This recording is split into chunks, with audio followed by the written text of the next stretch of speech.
Welcome to the Draft Nut Podcast, live on YouTube and Twitter. It's Jared Feinberg, and joining me is Ryan Roberts of his new website, Rise and Draft. Ryan, welcome to the live stream. Appreciate it, Jared. Thank you so much for sticking with me, man. I know it's been a crazy couple of days, man, but I really appreciate you having me on today. Yeah, man, absolutely.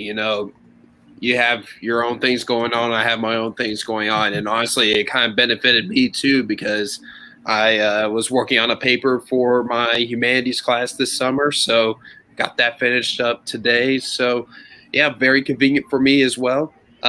So we got a lot to talk about. But first, I want you to explain to the audience your new website that you announced today. Tell us about it. What's going on with it? Yeah. So after I had left NFL Draft Bible, which is, the main source of NFL draft content on Sports Illustrated, I kind of left abruptly, a decision that I necessarily didn't want to make, but it was something where I kind of got stuck in between a couple different websites where I was contributing. I had some scouting reports going to one website. I had some featured articles going to another website, and Jesse Fritsch, who I'm sure most people out in Twitter land know, he's kind of the database guy. We were kind of just messaging back and forth, and he one day just said, let's make our own site. And I was just kind of like, I don't know how to do that. That's not my thing type of deal. And then he's just like, it's, if we don't do it, who's going to do it for us? So I kind of took that, and it really stuck with me for probably 20 minutes. And it was kind of on a whim. I'm like, yeah, let's do it, man. So I was already, I had my Twitter name now for a couple of years. It was kind of my brand, right? Rise and Draft on Twitter. So I was like, let's just make it riseanddraft.com.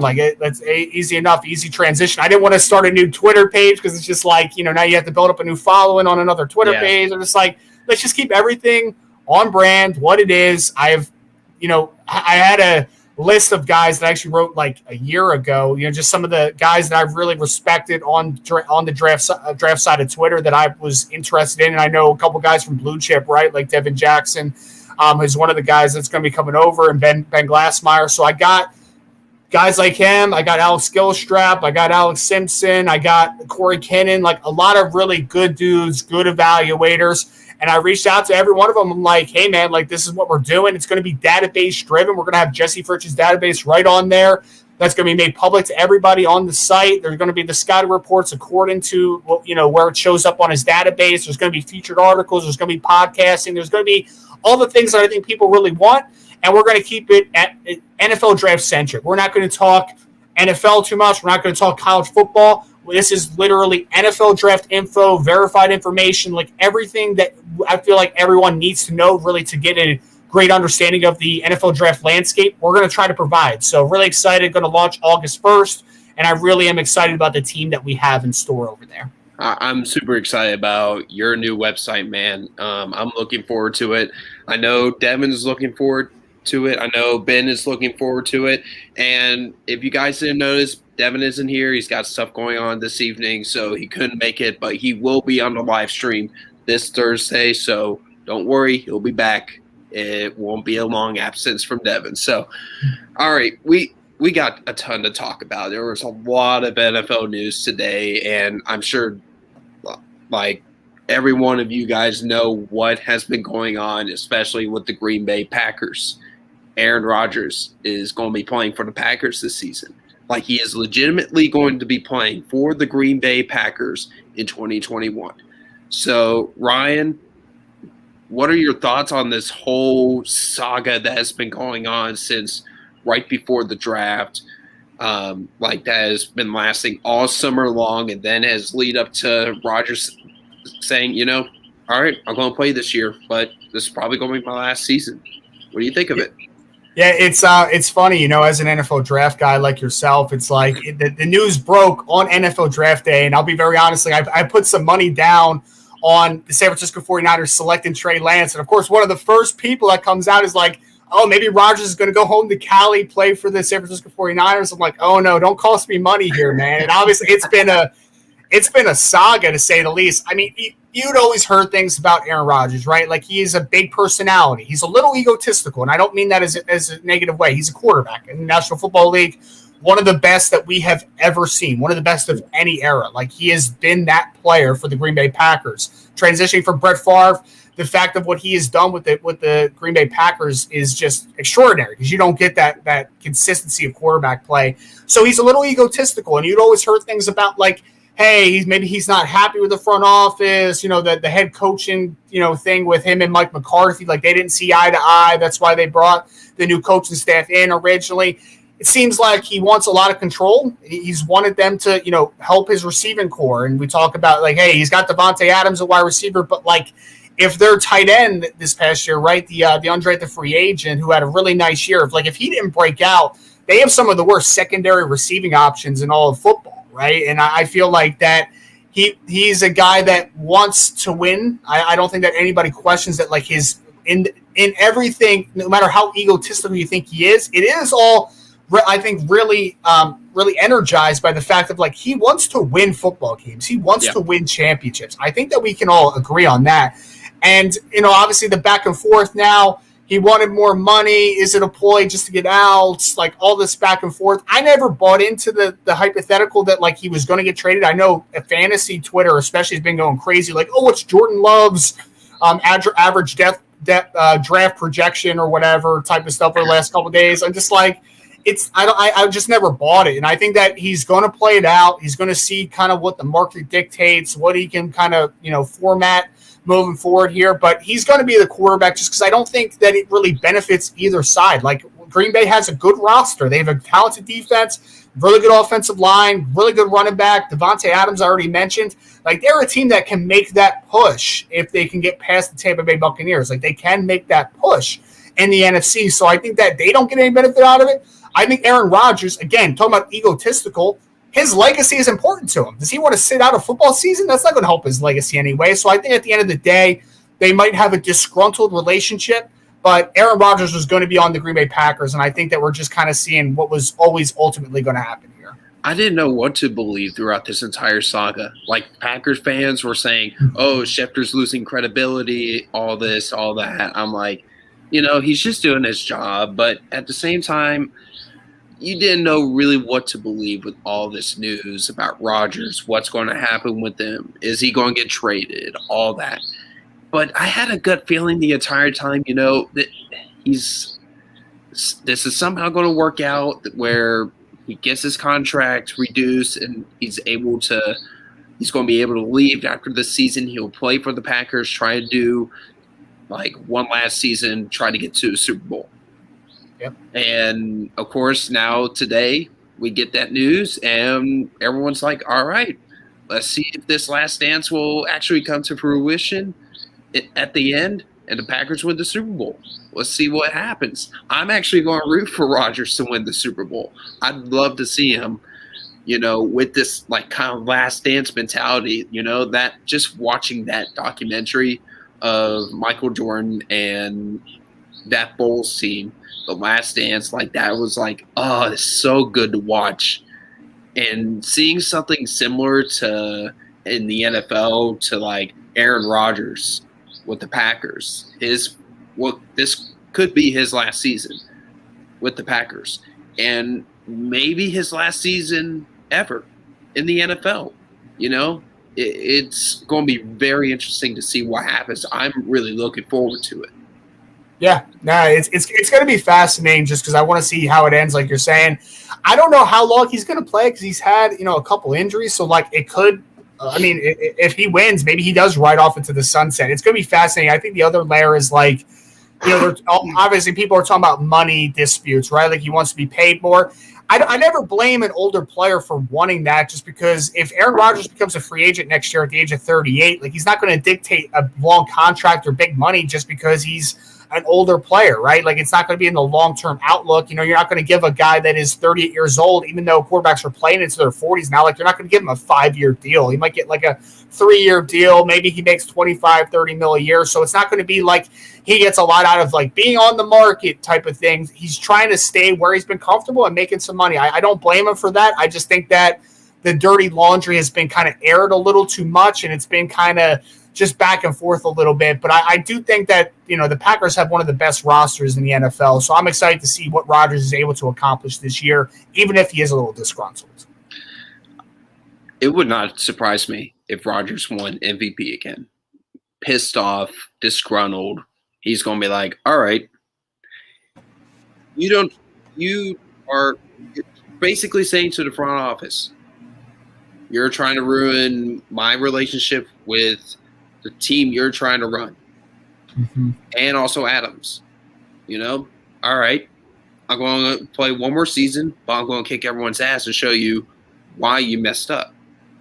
Why you messed up on probably going to let me go after this season. Like the entire time that Rodgers has been disgruntled with the front office for a couple of years now, or well over a year, ever since they drafted Jordan Love. Yeah, because he was hoping to get some sort of weapons, some good weapons to go along with him in the passing game, along with Devontae Adams.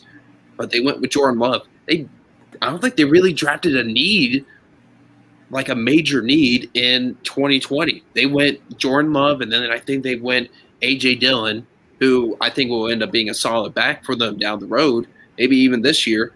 And then they got this year, they really didn't address any big major needs until they drafted Amari Rodgers, I think second round, third round? Yeah, Which third round, I think. Third round. Yep.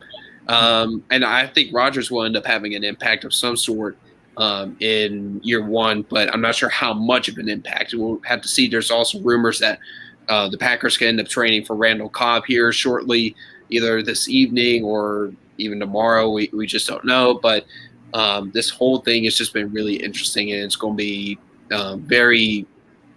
intriguing to watch all of this play out throughout the season and just see, what the Packers are going to be like. Because, Packers can stay on the same page in terms of Rodgers, coaching staff, receivers, all that. It wouldn't surprise me if the Packers are in the Super Bowl, and hopefully they don't have a certain the same letdown they've had in the playoffs the last couple of years that they have had. I'm really looking forward to see what happens. Yeah, and it would be very fitting if they get Randall Cobb back. They can call Jordy Nelson next, get James Jones. They just bring the whole clan back together, man. It'd be good times. Yeah. Absolutely, just like old times. 2010 Super Bowl team. Yep, we're bringing everyone back. It's definitely the last dance. All right, I want to talk about some NFL draft stuff. I want to talk about summer scouting. I want to talk about draft prospects.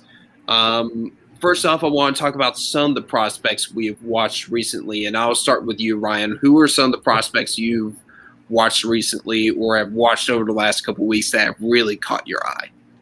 Yeah, last couple of days, two guys that I've watched pretty in depth as far as trying to get evals out on are one is Kingsley Enagbare, the defensive end from South Carolina. So I have very mixed feelings about Kingsley because I looked at him and he's verified at 6'4", 259 pounds with 34+ inch arms. So defensive end wise, looks the part, man. He looks good on the hoof.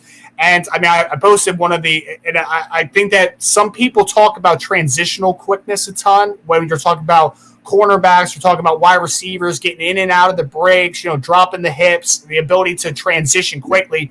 I think one thing that people don't talk about enough is defensive ends running the outside track. Some guys, when they hit that third step up the arc, if they don't have flexibility in the lower half, they kind of get stuck a little bit. They're not really able to transition their momentum on that outside track and win that way. Enagbare, I put a tweet out yesterday or last night of him working against Vanderbilt, and I don't think that the offensive tackle he's playing is any type of prospect. I don't think he's a great football player, but even so, just a quick swipe of the hands, a little quick inside rip, and he is by the guy, and he does not lose an ounce of the momentum that he builds in a very tight space, able to run the track, gets the strip sack from the backside, and that's littered all over his film. I think even when he's working in pursuit, when he has when he has the ability to close in space, very gifted athlete. I wouldn't be surprised if this kid's a 4'6" something athlete at 260+ pounds. I think he's that physically gifted. I really do think that he is a potentially special athlete on the edge. Some guys that were kind of coming to mind were like the Leonard Floyds of the world, the Randy Gregorys of the world, the guys that are really good athletes, but not really – they're not physically there yet. I don't think that they're technically there yet. I think that Enigbare is, when we're talking about in the run game, not incredibly physical. He can get some extension, but he just doesn't have a ton of power in the lower half. He's not able to counteract, a power in just kind of setting the edge a little bit. There's some plays, even in that Vanderbilt game, where like getting ragdolled a little bit, displacing gaps a little bit against him. He's just kind of getting thrown around, and it's not pretty all the time in the run game. But as we know, in the pass game is what really sells tickets. So I think that for a team, I don't know if he's going to be valued in the first round like some people think he could be, or early second round, just because I think he's more a mid to late day 2 player, just because I think that he's a special athlete. I think there's upside to be a high volume sack artist, but you're not getting anything as a run defender early on in his career. Could he get there? Potentially, because he has a nice body. He has long arms. He can gain some extension. But right now, I think he's a designated pass rusher early on in his career, and I think that's fine. I think that he can do that role. He can do it well. Very gifted athlete. So I kind of had mixed feelings a little bit about Enigbare. Other guy that I watched that I do not have mixed feelings about at all, it was Brandon Joseph, the safety out of Northwestern. So I had kind of seen some glimpses of them, Patty Fisher coming out last year, Gallagher, some other, Ernest Brown. There have been some guys that have come out of Northwestern over the last couple of years. And this past year as a redshirt freshman, he flashed a ton. Everybody talks about that sick interception that he had against, I think it was Ohio State in the that was beautiful, man. Yeah, that was absolutely beautiful. Oh, yeah, one-handed stab, kind of running with a guy like a Garrett Wilson, who's a phenomenal athlete. So he's got some man ability. They kind of play a lot of too high alignments, so he doesn't roll a ton down. He's really working out at, cover 2, cover 4, but they even rotate him down sometimes where he's playing man. I think he has good closing quickness, smooth hips, working it off coverage out of the slot. I think, though, that he has some center fielder range to him, and the best thing about him, diagnostic skills, I think, are fantastic. Always seems to be in the right spot, always seems to be there right at the nick of time. I think some guys, we talk about the difference between being proactive and being reactive. Some guys, like, they see it, now they can react to it. Some other guys are proactive, and they kind of know that it's coming even before the snap. I highlighted a play that he made on a jet, I want to call it a jet sweep, but it's one of those jet touch passes. And, he was running the alley before, they had even fully made the jet motion, and I think that he has that diagnostic skills. I think he's a very smooth athlete. I think he can work both in man or on the roof as a true center fielder. I like Brandon Joseph a ton. Kyle Hamilton is easily safety 1 as far as my grading right now, but right now Brandon Joseph is my second-rated safety, and he does have a first-round grade. Just what I've seen from a lot of the discourse on Twitter about the safety class, it really does look like it's a much better group than it has been in years past. It might be one of the better groups since 2018 with Derwin James, Minka Fitzpatrick. I think Jesse Bates was in that class. Am I right? Jesse Bates was in that class? Yep. It looks really, really good. I'm definitely going to be watching Brandon Joseph tomorrow. Or even tonight after this live stream. I have been wanting to get to him, but of course I've had homework, I've been out of town, I've been spending time with family, all that. So I haven't had a great chance to get to him. But I have watched a couple prospects over the last week or so that have really caught my attention. While I'm still in the progress of trying to finish up his summer evaluation, one guy that I was watching earlier today was Jordan Davis, the defensive lineman out of Georgia. I remember probably back in January, maybe sooner than that, in December. I remember Devin talking to me about Jordan Davis, like how big he is, like just super raw power, and his presence on the field. He was really he looked really good against Cincinnati, and like I was like, all right, maybe he ends up declaring and goes a little bit higher than we expect. Of course, he decided to stay for his senior year, and I'm looking forward to see him hopefully at the Senior Bowl. But Jordan Davis, finally started to watch his tape today. I'm 3 games in. I'm going to watch another game just to get another good glimpse of him. But overall, I really like Jordan Davis. Like I said before, massive human, 6'6", 340, according to UGA's website. Long arms. I mean, on tape, I'm like, holy cow, this is a mountain. Great power, holds his ground well. He does a really good job at the point of attack. He'll push defenders right into the quarterback's lap, and I love when defensive linemen or pass rushers are able to do that, just using good raw strength, just push defenders back. I think he's definitely a nose tackle at the next level. I don't see much versatility, but he did play some 3 technique, and also he played a little bit of a 2 tech at times, maybe like whenever they shifted, he was in a 2 tech, or whenever they did, or when they didn't, wasn't. It was, the way Georgia's defense ran a little bit, it was kind of confusing to see, but from the most part, you saw him playing from head up against the center or head up on the center, and at 1 tech. He did flash some good quickness off the line of scrimmage, and it reminded me a little bit, and the vibes, I know it's not a comparison. I'm not trying to force it. I know you're a big guy of don't force comparisons, and I try my best not to, but some of his style, some of Davis's play, it reminds me a little bit of Derek Brown, even though Brown is smaller according to Georgia's website. Brown is 6'5", 320. There's some parts of Davis's game that seem similar to Derek Brown, in my opinion. He does a good job, Davis, with gap shooting ability from a 1 gap and a 2 gap. He's really good at disengaging blocks as well. Stacks well, good anchor. I mean, he's really hard to move at the line of scrimmage. A couple concerns I have is he does lack consistency, and in a couple areas. One, his ability to get off the ball quickly. There were times where he did show that great quickness off the line of scrimmage, a really surprisingly good first step, and then there were times where he's just sluggish off the ball, and maybe that's because he started getting out of gas, using that motor up a little bit too much. And then his pad level got high at times as well, exposing his chest and then getting washed out plays. It was kind of a mixed bag with Davis, but there is plenty with Davis from what I've seen so far, where if he can improve in some of those areas where he was a little bit inconsistent at, he could end up rising up into late day 1. Right now, I would say he's probably a mid-second round pick, just from what I'm expecting my summer grade to be for him.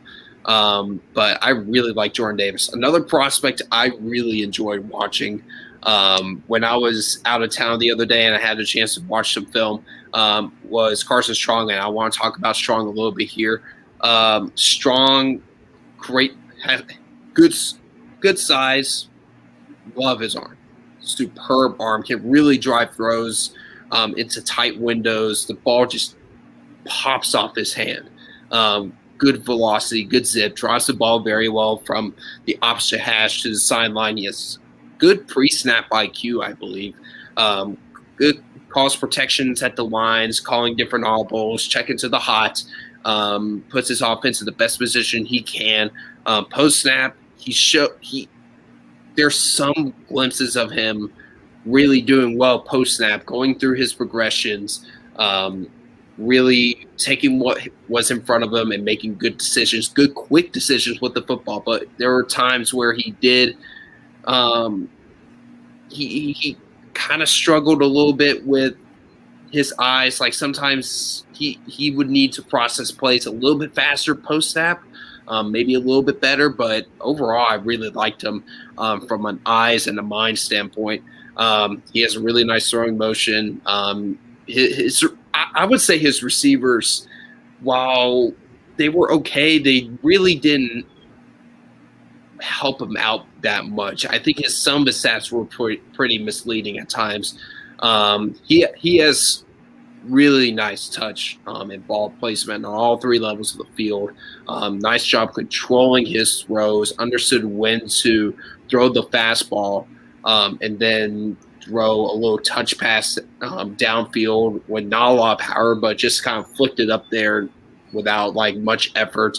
I was impressed with his accuracy, and from what I heard, like before watching Strong, wasn't expecting him really to be an accurate quarterback, but he was surprisingly accurate on all three levels of the field.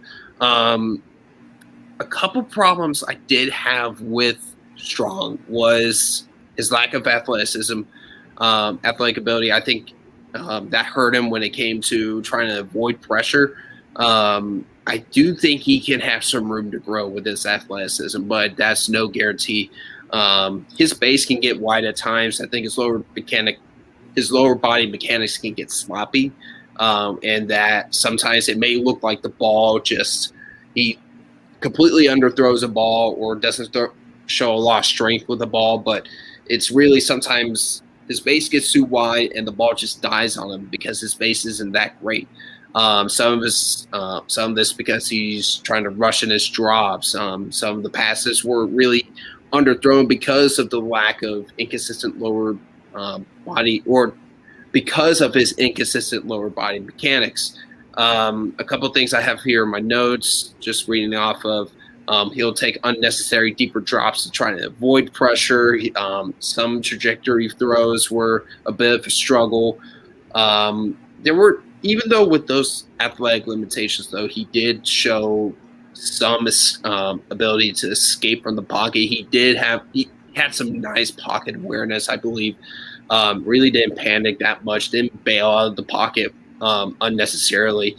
He was pretty solid in that area. So Carson Strong, probably one of my draft crushes for coming into the season. I'm expecting improvement in some of those areas that I had noted of concern, but I really like Carson Strong, man. I know you like Carson Strong as well. Yeah, he's actually my highest graded quarterback right now. Yeah. So I really started to like him actually last summer after his redshirt freshman year, which was like, if you go look at this raw stats, you're going to be like, he threw for like 2,000 something yards, 11 touchdowns, I think like 7 interceptions. Like it was just like, it was a middling freshman year in the Mountain West for Nevada.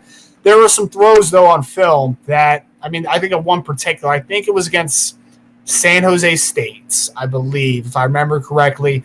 It was just an inside seam route from his inside receiver, and he threw this ball. I think it was Caleb Fossum, who was a little slot receiver for them. He threw this ball over the linebacker in between both two high safeties in the mid hole there, where I couldn't believe my eyes for a second, because this ball was one of the most perfectly thrown footballs I had ever seen, and it was in a tight window, had velocity. And I wrote an article about him going out of the summer that, like, I think this kid could be, because we had Josh Allen in 2017, first-round pick out of Wyoming, out of Mountain West, and we had 2019 Jordan Love, who we talked about, out of the Mountain West, out of Utah State.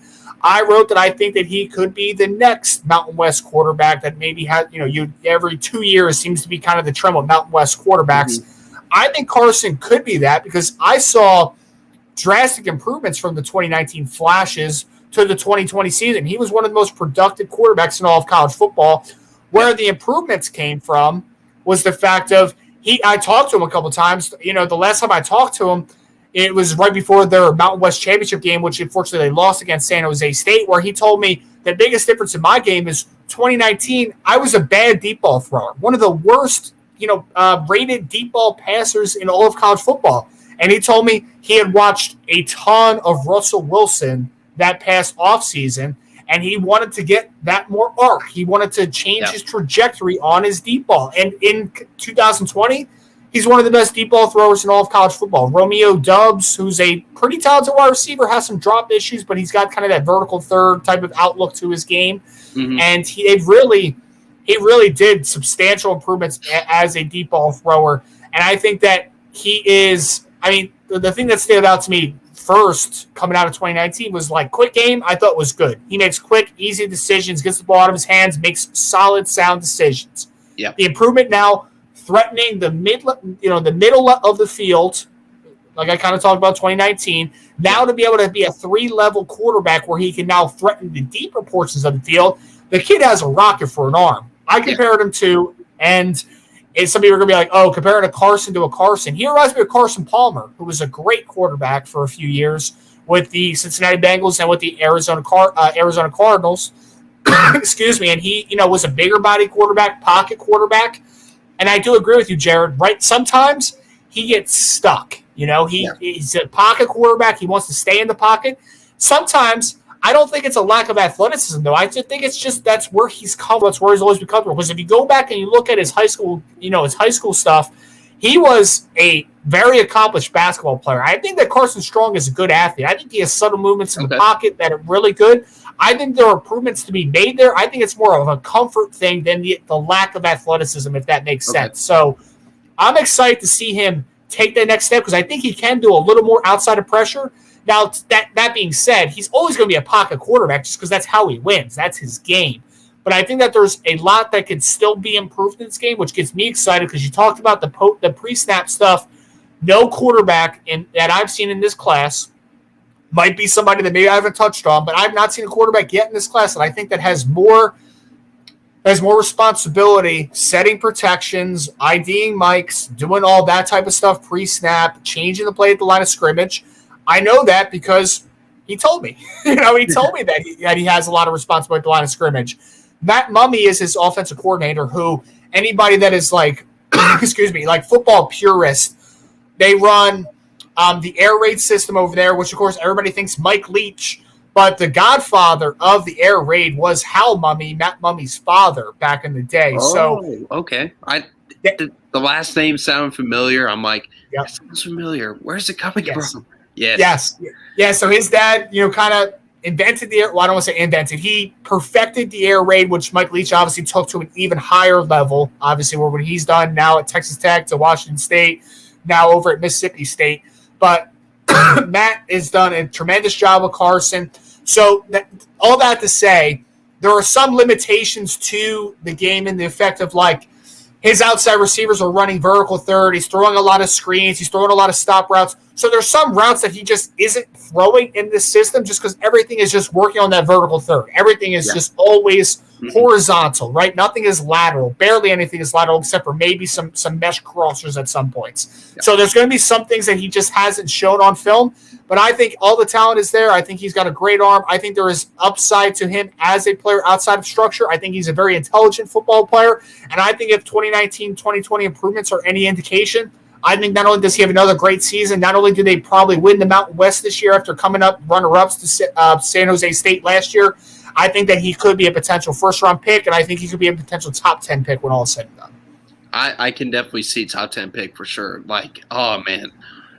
Carson Strong was a very fun study, and I was like, oh, it felt so good to see a quarterback just really taking control of his offense. Like the past quarterbacks I was watching, like Malik Willis, Matt Corral, Sam Howell, Now Howell, he does have a little bit of command in his offense, but I didn't really see from a lot of the quarterbacks I have watched, which Strong was probably my 5th or 6th quarterback I've watched, so I haven't watched many. But from the quarterbacks I've seen, like I didn't see that like big presence or like he some of the quarterbacks didn't really show that command at the line of scrimmage. But when I watched Strong, I really like stood up. I was like, ooh, this is nice.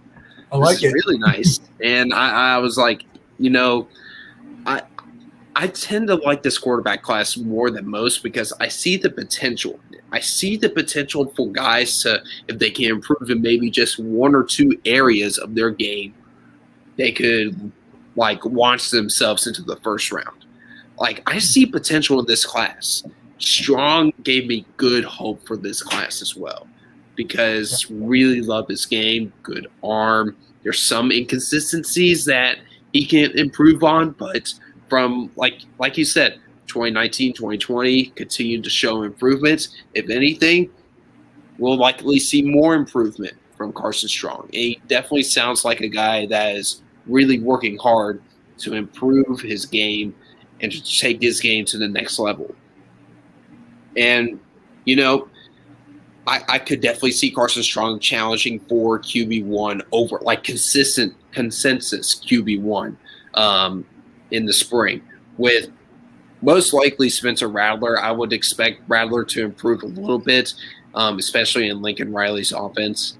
Rattler's an incredible talent. I think we both know this. He is currently tied for my QB1 with Malik Willis. I'm higher than Willis than others because I just love his raw athletic ability, his raw physical talent. But I think Rattler and Strong, I could definitely see those two being the top two quarterbacks for in the spring, most likely. Now, we could see a name like Matt Corral come out of nowhere and be like, he improves his game completely. Like, we see him as a reckless quarterback right now. He's like, all right, I'm going to be much smarter with the football. I'm going to take what's in front of me. And he just has an incredible year, ends up putting his name into the first round, ends up going higher than we all expect right now. And there are plenty of quarterbacks in this draft that have that same feeling. So, how high or low are you on this draft class? Are you kind of like in the middle, like it's okay, it can be better? Or is it like this is the worst quarterback group we have seen since 2013? I don't think it's the worst one that we've seen since 2013. I'm optimistic about the group, sort of like you are. I think that right now, I think the depth is insane. Like I've been telling people, like I have more third-round quarterback grades than I can ever remember. And I know they're just preliminary grades, so some will change, some will completely alter. Like it's not going to stay the same. But right now, the depth of the class is insanity. Like you talk about Malik Willis. I know Malik Willis. Some people are higher, some people are lower. Mm-hmm. He's like quarterback 6 for me, and I think that speaks to just the talent level of the quarterbacks. I mean, there's guys like Jaden Daniels who have been afterthoughts. Caleb Ellaby from Western Michigan's a guy that I think is pretty talented. You talked about Matt Corral. Like, there's a lot of guys that are wild cards. I'm a Phil Dracovic guy from Boston College. I like Dracovic a ton. There's a bunch of guys that you could sell me on. Could they be first-round picks? Yeah, if they take big steps, I think they could. And I think that's the excitement out of the class is the fact that there's a lot of depth and there's a lot of questions. But I think that it does make some people uneasy, the fact of like there's not one guy that like is slam dunk. Like you're like, yep, I can see that. I'm good with that from start to finish. That's going to be a guy. And I think we got a little, last year's class was like the 2021 class was like we had four. Yeah, we had 4 guys up top that were just stupid talented, right? Like we just had 4 dudes. Mac Jones is the 5th quarterback off the board. I don't really want to talk too much about Mac Jones, but like the class after 4 was just like a steady drop. Like there was just no depth to the class. But up top we had guys like Trevor Lawrence and Justin Fields and Zach Wilson and Trey Lance, which are all very talented quarterbacks.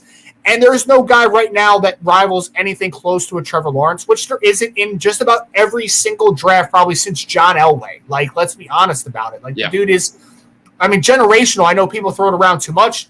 Throwing it around with Trevor Lawrence for me, I'm fine with it, man, because he was that guy. And if you take him out of the class, you still have Justin Fields. You still have Trey Lance. These phenomenally talented quarterbacks, and you don't have a guy right now that I think is start to finish that guy. You have wild cards. Like I would even say that Spencer Rattler is a little bit of a wild card just because there's a lot of inconsistencies to his game. But like, could he be the first overall pick? Yeah, absolutely. He's got the talent. So I think it's a fun class, and I think I'm pretty optimistic about the group overall. And now let's remind people. Let's remind people that nothing is guaranteed here. And what is it? It's July 26th. Nothing is guaranteed right now. We could see players fall off. We could see players improve drastically. We could see a Joe Burrow come out of nowhere, end up ruling college football. We could see guys decide, hey, we're going to stay another year, and then we're going to be looking forward to them in the 2023 draft with DJ Uiagalelei and Bryce Young and CJ Stroud. I mean, it's, you look ahead and you're like, oh, DJ, Yes, as a Clemson fan, I get excited easily when I hear his name. Incredible talent, but again, no guarantees at this point in summer scouting coming into the season, where there's still plenty of unknown about these players. They're entering their junior, senior, or redshirt sophomore year. I'm really excited to see what this quarterback class will look like at the end of the season. Devin has a question. He's watching the show. Devin, thank you for joining. He has a question for us. Who is a quarterback you guys think could come out of nowhere that hasn't been mentioned much in 2022? Quarterback that hasn't been mentioned much. I feel like we touched on a bunch of them. I'm in on the Corey Kinnan train a little bit with Caleb Ellaby. I think he's pretty talented. I would say, I know I've seen him in some first-round mocks, so it's not like super out of left field, but like Phil Dracovich's that guy for me. Like I think the Ben Roethlisberger comparisons are pretty apt. I think that he has that talent. So I don't have anybody that's like super off the wall. I would say Caleb Ellaby or Phil Dracovic kind of fit that bill for me. I would say Phil Dracovic too. Now I haven't watched him yet, but from what I have seen from preliminary views and like watching on TV, just watching some broadcast tape and all that. I would say Phil Dracovic. Matt Corral also comes to mind. Trying to think who else. Malik Willis. I know he's my QB. He's tied for my QB1 right now. But I know some guy you have him at QB6. Some guys have him at QB8. Some guys have him like he is easily QB1 in this draft class. I think there are plenty of guys that could come out of nowhere. We could see Jane Daniels come out of nowhere, become a great quarterback. Try and think some other names off the top of my head, just because there's so much depth. The Western Michigan quarterback you were mentioning. For some reason, yep. That's a name that could definitely come out of nowhere. I'll give you a dark horse. I'll give you a really dark horse one. So I'm not going to say he's going to be quarterback one with a rise, but a guy that I think could be a riser if he does win the starting job. Jason Brown, who was at St. Francis, as a redshirt sophomore, was their all-time leading passer in a season with 28 touchdown passes. Their season gets canceled in the fall, and they actually canceled spring. So he's like, I don't know if I can trust that we're going to have football in the fall just because the school hasn't kind of been upfront and, kind of just forthcoming about what's happening.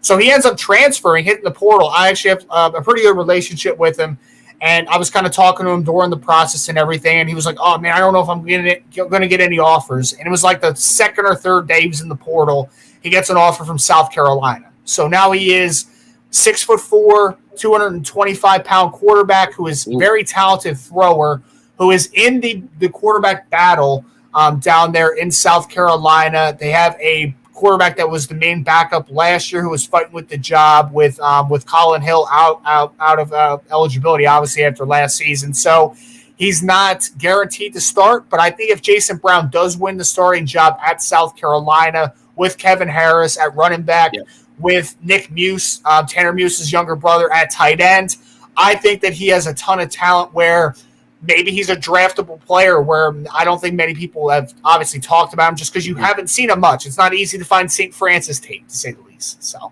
yeah. Devin mentions Devin Leary from NC State. I know Devin has talked about Leary. He was talking about Leary during the season last year, and when I watched a little bit of Leary, I was like, ooh, this guy's he's got some spin to his ball. So that's another guy that I'm glad Devin mentioned was Leary. I haven't watched him yet, but I know he's one of Devin's guys for sure. And I'm really excited to see him playing for NC State this season. I was paying a little bit more attention to NC State because that's also where my sister was graduating this past year. So, and congratulations to her.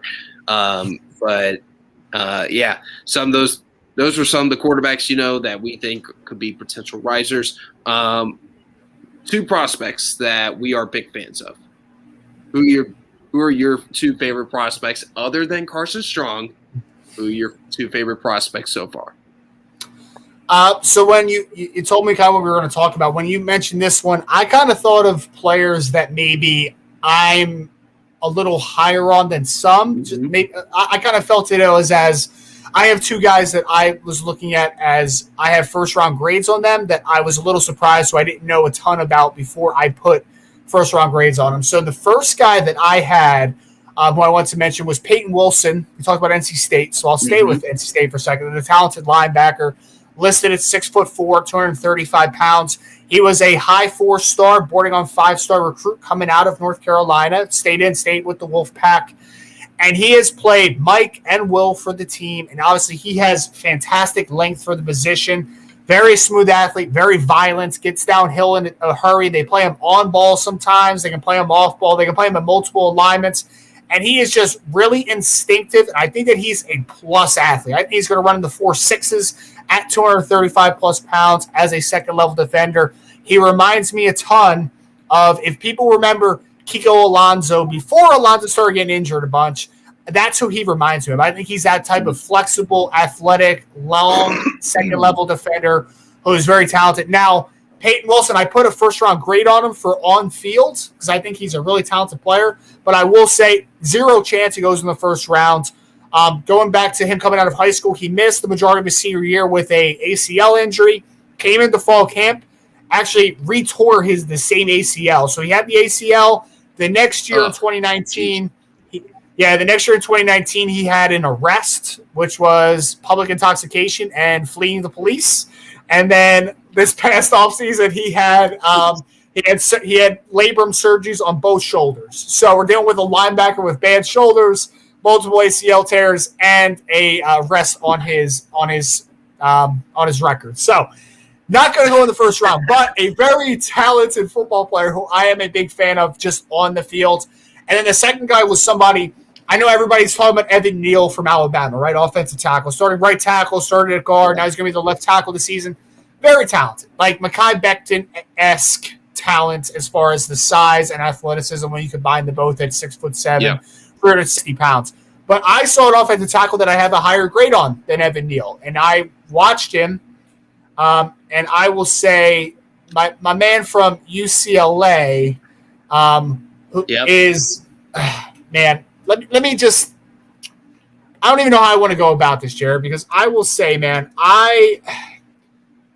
so first and foremost, it has been a little difficult to watch UCLA over the last couple years under Chip Kelly. It's been getting semi-better offensively. I know Dorian Thompson-Robinson's another guy that, like, hey, maybe he's the riser if everything comes together for him. I know they have a tight end named Greg Dulcich, who's a talented football player, Britton Brown, the former Duke transfer. But I must tell you, man, I didn't know a ton about this Sean Ryan kid, this left tackle from UCLA, number 74.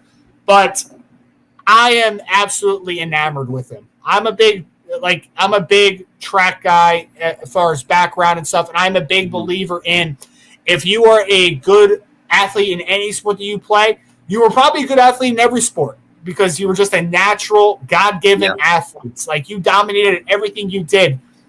Sean Ryan was a 63.5-foot shot putter in high school just off of a glide. And that for track and field guys, like usually when we're talking about guys getting into the 60s, like we're talking about rotational shot putters, spinners. This guy literally one-step hop, boom, out of here, 63.5 feet.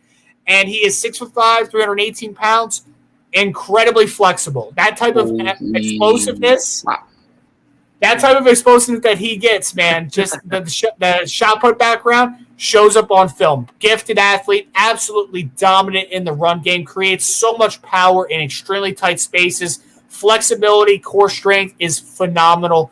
I compared him a little bit to Jedrick Wills. He reminded me of it. I don't know if it was the 74 and just the size. Like, I think they're similarly sized players. Yeah. But the talent that Sean Ryan has at left tackle, I think he has top 10 potential. I really do. I've heard some people talk about him, not a ton, but for me, he's the best offensive tackle that I've evaluated in class. He might be the best offensive lineman. Now, he does have some inconsistencies in pass protection in the sense of, like, he's such a gifted athlete. Sometimes he gets to his set point a little too quick and he gives up the inside track. And sometimes he's able to recover, but a lot of times in the NFL, like if you go out the inside track, you're not recovering against those athletes on the edge. So there's definitely some technical issues that need to be kind of, remedied a little bit. But when we're talking about that, just that length, athleticism, and then the core strength and flexibility that's so important at offensive tackle. Sean Ryan, I think, is a real player to be the first offensive tackle off the board. I think he is special physically. Two players that I am a big fan of, and other than Carson Strong and Malik Willis that I've mentioned, Andrew Booth from Clemson. I know people will be saying, okay, you're biased towards Clemson. I'm not really biased towards Clemson, but when I see good, incredible talent, like, I'll notice it. Andrew Booth has incredible talent. I mean, the ball skills with this dude, ball tracking skills, the athleticism, his ability to transition, his transitions are quick, fluid, very, very nice.